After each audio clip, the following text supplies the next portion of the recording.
Hello friends, welcome back to my channel. আজকে tomato sauce বানানোর জন্য ফ্রেশ টমেটো ভালোভাবে ধুয়ে ছোট ছোট করে কুচি করে তার সাথে পেঁয়াজ আর আদা কুচি করে মিক্সার গ্রাইন্ডারে দিয়ে ভালোভাবে বেটে নিলাম।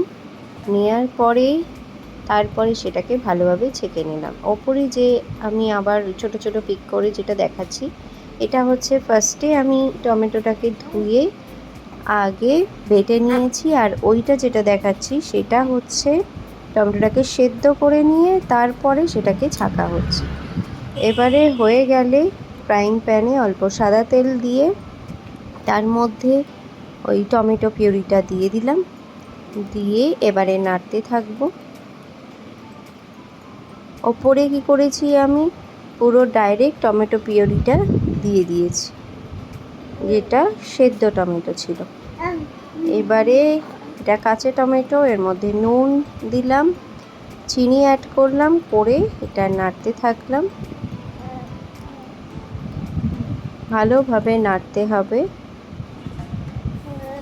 ওপরেও ঠিক একইভাবেই আমি ওটা নাড়ছিলাম।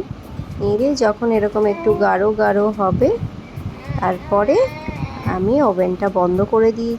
আমি দুরকমভাবে আপনাদেরকে করে দেখালাম, সেদ্ধ হওয়ার পরে টমেটো আর সেদ্ধ না করে আগে পিউরি করে টমেটোটা কেমন হয়েছে সসটা আপনারা বলুন। আর এইখানে যে ছিবড়েগুলো পড়ে আছে সেইটাও ফেলার নয়, সেটা দিয়েও আমি একটা রেসিপি করেছি, পরে দেখতে থাকুন। ভালো লাগলে চ্যানেলটিকে সাবস্ক্রাইব করবেন।